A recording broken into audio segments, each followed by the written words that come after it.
lifestyle designers, this is Govin here with secretsoflongevity.com. Yes, I know this is yet another bit of internet content about Pokemon Go. I want this to be a bit different from everything you're probably seeing, whether it's like articles about what this phenomenon is, or people bashing it, or people just going crazy playing it.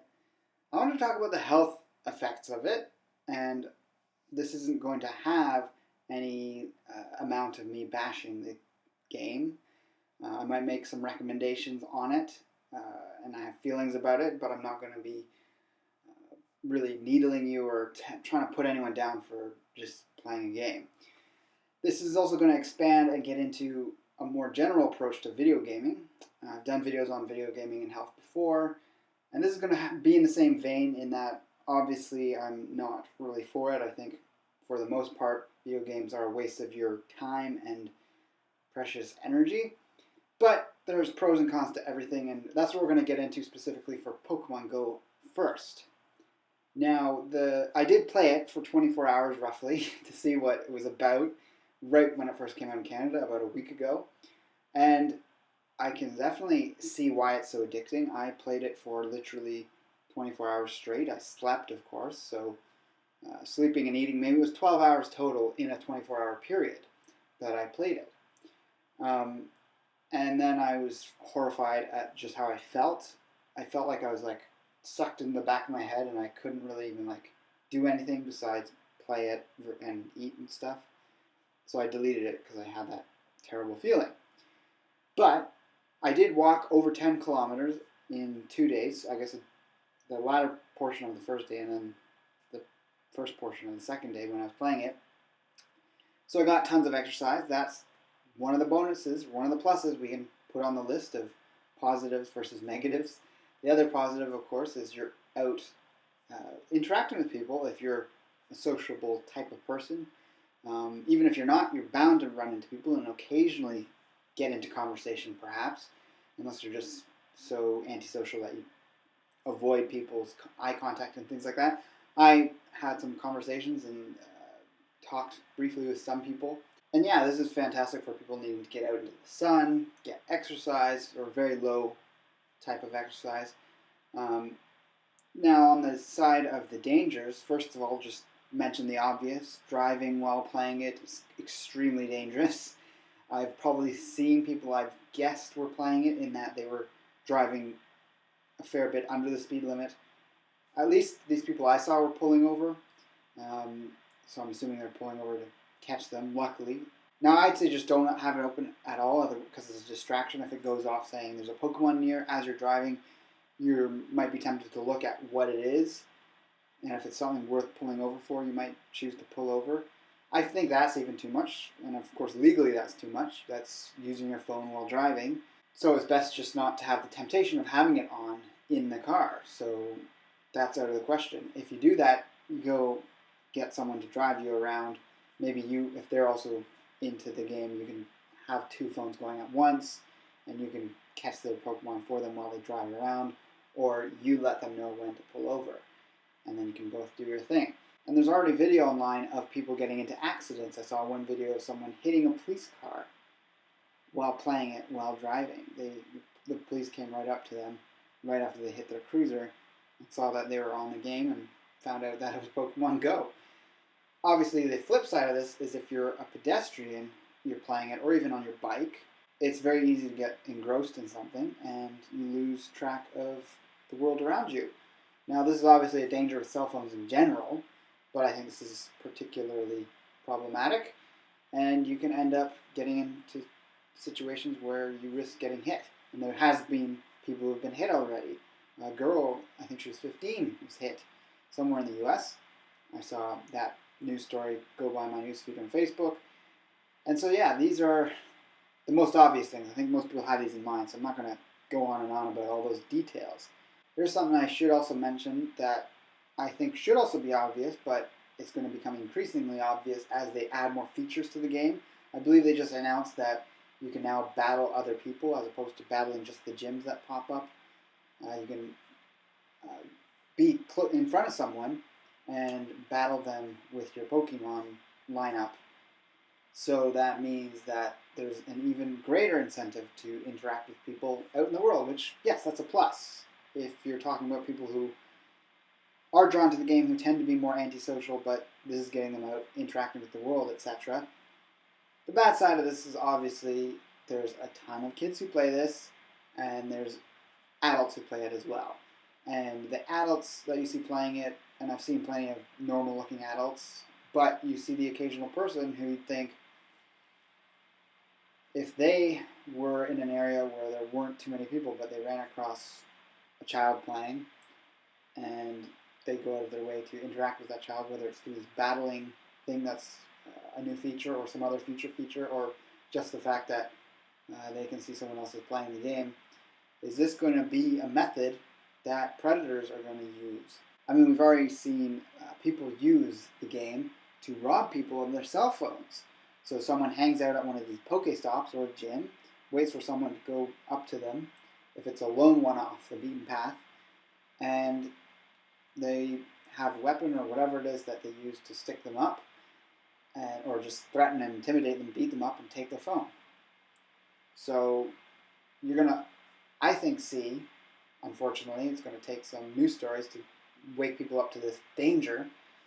You're going to see people being taken advantage of in a range of different ways. So definitely, if you have kids, be aware of where they're going. If you're allowing them to go out on their own to play it, give them a good talking to about safety. It's the same kind of talk you would give to them as they get older anyways, but this one is specifically in regards to the game and where they choose to go, and to be aware of their surroundings, risks of ways people can take advantage of them. So that being said, the idea behind Pokemon has always been this idea of collecting things in a digital world. This, psychologically, I think, the draw to that is not much different from the psychology of collecting anything else in the physical world. So for me, I was kind of thinking on this just to try and understand my own draw to the game. And I've always taken the approach that if I get really engrossed in anything, even for a short period of time, I try and look at what could be behind that strong interest in me to get involved in something that actually has no tangible outcome or benefit. So whether it's binging on a TV show, movies, a video game, what have you, there's nothing you get other than the experience of it. I'm not trying to say that the experience of it isn't worthwhile, but if you compare it to something like collecting coins, you actually have a tangible thing that has value, that could gain value, and there's an appreciation for the artwork. It's a physical thing that you can hold in your hand, and you can say, oh, I appreciate the Pokemon, the list of Pokemon I have, and their levels and all that, but that's not a physical thing that you keep with you. Maybe I'm being old-fashioned here, but it's different when you consider the numismatic value of coins or collecting any kind of artwork-based thing. And yeah, there's a huge range of different types of collections, so I don't want to get too much into the psychology of collecting, but if you look into it at all, and I just kind of glanced over the Wikipedia entry on that, you can see that there is a gray area that then gets into a dark area where people become obsessive, they become hoarders, but it's also not so much in the quantity or types of things they're collecting. It's more about what it does to the person psychologically, or what it is trying to replace a lack of. So it gets into the psychoanalysis type aspect of it. Like, you have to kind of look at yourself and say, what in my life makes this so exciting? Why isn't there an excitement or enjoyment in my life that makes it so that this thing just seems like something else that doesn't give any more value than my life already has? Because people play games, people get into something because it gives more value to them psychologically. There's an enjoyment factor there. And I think there's often emotional issues behind people who are obsessive gamers. So if you become obsessed with just this one type of game, Pokemon Go, what is going on under the surface for that draw? Are you bored with life? Are you bored with your social life? Are you bored with your marriage, your partner, your what have you? And I think that's an important thing to really consider. It's not going to be a one exact same thing for everyone. Some people, they might not have that. They're just playing the game. And I'm not going to get too into it, because I don't want to say there's definitely something wrong with everyone playing the game. That's not what I'm trying to say. I'm simply saying that in today's society, most of us acknowledge that there is a lot of psychological issues among most people. And statistics show that as well. And if you see the type of people that play some of these games, not necessarily just Pokemon Go, there's certain personality types that are drawn to these types of things to a greater degree. But it can also be that there's something in the game that isn't so much about your personality type, but rather what's lacking in your life. So, for example, I got really drawn and obsessed with a game called Skyrim for a while, and what I concluded from my time playing that is that I wasn't exercising enough. I really liked sort of the archetypal image you'd create in creating a character, and in turn I could just simply use myself as that in my life to build myself towards something. So you're building a character in a digital world, and at the end of the day, when you turn your computer off, you're just back in where you are. So what's the draw to that? Well, it's the aesthetic, it's the skills and the specific skill trees you go down when you're building something like that. So in your own life, how can you kind of mimic that and figure out what are these things I want to build and create in my life? Perhaps with Pokemon, it's the idea of competition, because you're trying to collect these rare Pokemon. It takes a lot of time and dedication to get things to a certain point. And while you may not know exactly what it is in your life you're lacking or what could give a similar thing, in my opinion, there's much more rewarding things that you can work on. And it might take time to figure out what it is you're passionate about that you can become competitive and build upon to reach a point that allows you to have something tangible in your life, whether it's physical abilities, whether it's in your career or job, or anything else you can think of. The other thing I've heard from several people is actually that this is a great time for this game to have come out because we're dealing with so much in the world and this is a great escape, etc. Well, just like most video games, again, this is the idea of an escape. That it's like it gives you a relief, but there's the term ignorance is bliss, and it's almost like a sarcastic term because trying to ignore something that's happening around you, and just because it's too much to handle, you're setting yourself up for a harsher reality check in the future. I've never liked the term ignorance is bliss. You can have an injury, and if you ignore the injury, it's not blissful to ignore it. It's bliss in the sense that you don't have to deal with the hassle of dealing with the issue, but you're ignoring an injury. So, yeah, shit's going on in the world. Things are escalating. The reality's setting in that we're not going to have the future that we envisioned perhaps when we were younger, when we see the circumstances our previous generation grew up with. Yeah, things change. Society changes. And perhaps it's what I've talked about on my vlogging channel a fair bit, even on this channel, as you know. Things are looking increasingly unstable in the future, but that's just the reality of life. No one knows what's going to happen in the future, and things are unstable insofar that you have the ability to navigate and deal with those problems as they come up, whether they're really big social problems or even just immediate things in your community. So the idea of ignorance is bliss. Yeah, people are engrossed in the game. They start to ignore the news. Perhaps the government can get away with more. Actually, I just remembered another thing I hadn't gone over. So there's a fair number of negatives, I think. I think the negatives outweigh the positives of the game. Again, you have to determine that. So the other major negative is this is a big data collection scheme by the game. The person who created the game in 2001, or maybe it was 2003, created something called Keyhole, which I believe was sold to the CIA. So this company Niantic, it's in league with these big data collection agencies. They're selling your personal data. So you can imagine, you don't collect that many Pokemon in your home, obviously, but you do get buzzed when you're in your home. I caught a bunch in my apartment. And when you do the ball thing to catch it, it takes a picture of that area that you're facing. But also just going around trying to find it when it first gives you the notification. That data is going to be recorded, is being recorded, and is going to be available. And yes, if you don't do anything wrong, what do you have to hide? But we all know that's a stupid mentality to have. We need to value our privacy. We need to not just be broadcasting our homes out to people whom this can be sold to. It's not just going to be law enforcement that's going to be using this in the future.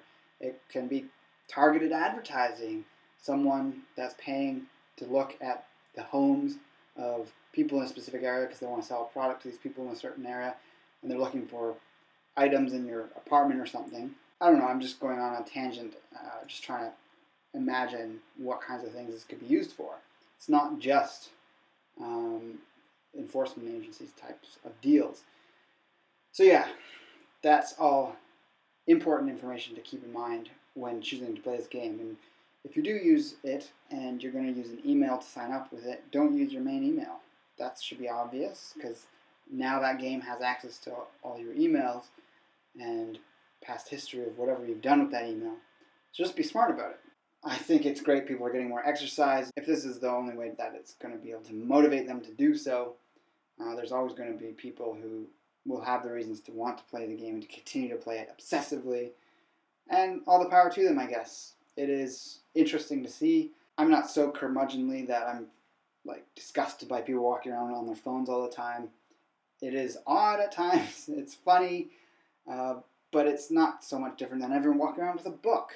Not that anyone did that to the same degree that people are on their phones in the same way, but when it comes to public transport and places where people interact with each other in the public but not directly, like you're in a cafe, for example, people often put out this idea that, oh, everyone's engrossed in their phones now. And it's like, well, it's not like people openly talk with random strangers all the time beforehand anyways.